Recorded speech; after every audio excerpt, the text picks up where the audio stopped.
안녕하세요. 와플TV 여러분. 학점은행제 학습멘토 석구쌤입니다. 우리나라에서 간호사, 방사선사, 물리치료사 등 보건계열로 직업을 갖기 위해서는 반드시 국가고시에 합격을 해서 취득할 수 있는 면허증이 있어야 되는데요. 하지만 이 국가고시를 누구나 응시를 할 수 있는 것이 아니라 관련 전공으로 전문대 또는 대학교를 졸업한 학력이 있어야 접수를 할 수 있습니다. 그래서 대학 진학하는 방법을 찾고 있는 분들이라면 대졸자 전형이라는 입시 방법을 많이 발견할 수 있을 텐데요. 오늘은 간호학과, 방사선과, 물리치료과 등 많은 분들이 대졸자 전형으로 준비하는 이유와 그 방법에 대해 정리해 보도록 하겠습니다.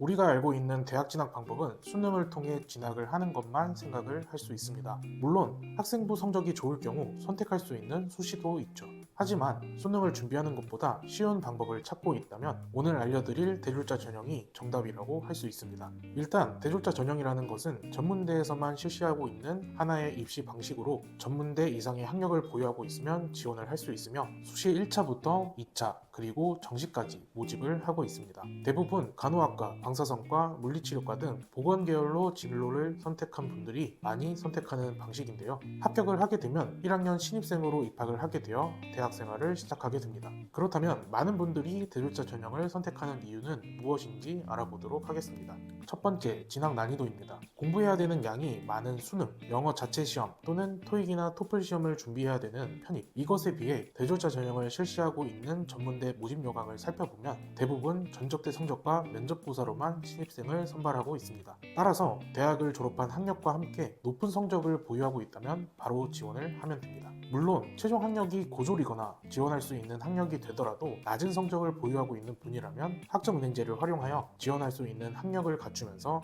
성적 세탁을 하면 합격을 할 수 있죠. 두 번째, 준비 기간입니다. 수능이나 편입을 준비하기 위해서는 평균적으로 2년의 기간이 필요합니다. 대졸자 전형은 전문대 이상 졸업한 학력과 높은 성적을 갖고 있어야 되기에 해당 기준을 충족하지 않는 경우라면 학점은행제를 이용해야 된다고 말씀드렸는데요. 학점은행제로 전문대를 졸업한 것과 동일한 학력인 전문학사 학위를 만들려면 온라인 수업만으로는 2년의 기간이 걸립니다. 하지만 학점을 대체할 수 있는 자격증 취득과 독학사 시험을 통해 이 기간을 단축할 수 있죠. 결과적으로 1년 만에 전문학사 학위를 취득하여 대졸자 전형에 지원을 할 수 있습니다.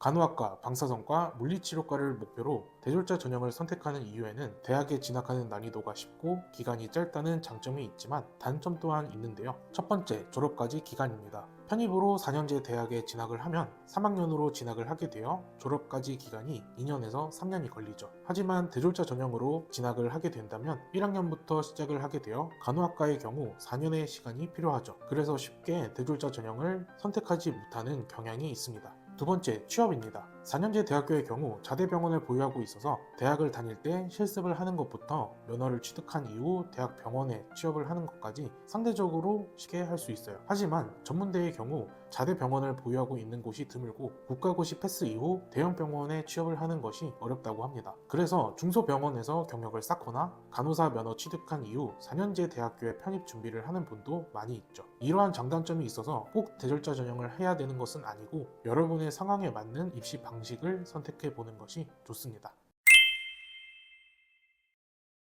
마지막으로 대졸자 전형 준비 시 조심해야 되는 것에 대해 알려드리도록 하겠습니다. 전문대 간호학과, 방사선과, 물리치료과에 대졸자 전형으로 지원을 하려고 한다면 학점은행제를 활용할 때 전문학사 학위 이상을 만들어야 된다고 알려드렸는데요. 되도록 수시 1차가 시작되는 10월 전에는 학위 취득을 완료해야 됩니다. 즉 학점은행제 행정 절차 중 학위를 신청할 수 있는 기간인 7월 15일 전까지는 모든 학점을 이수해야 돼요. 몇몇 대학을 제외한 대부분의 전문대 대졸자 전형 수시 1차에서는 학위 취득 예정일 경우 지원할 수 있는 조건에 부합하지 않습니다. 또한 많은 인원을 수시 1차에 선발하고 있어서 합격할 수 있는 확률이 높아요. 그래서 지원 자격이 되지 않는 분이라면 8월 학위 취득을 목표로 학습 계획을 만들어 지금부터 시작을 해야 내년 대졸자 전형 수시 1차에 지원할 수 있습니다.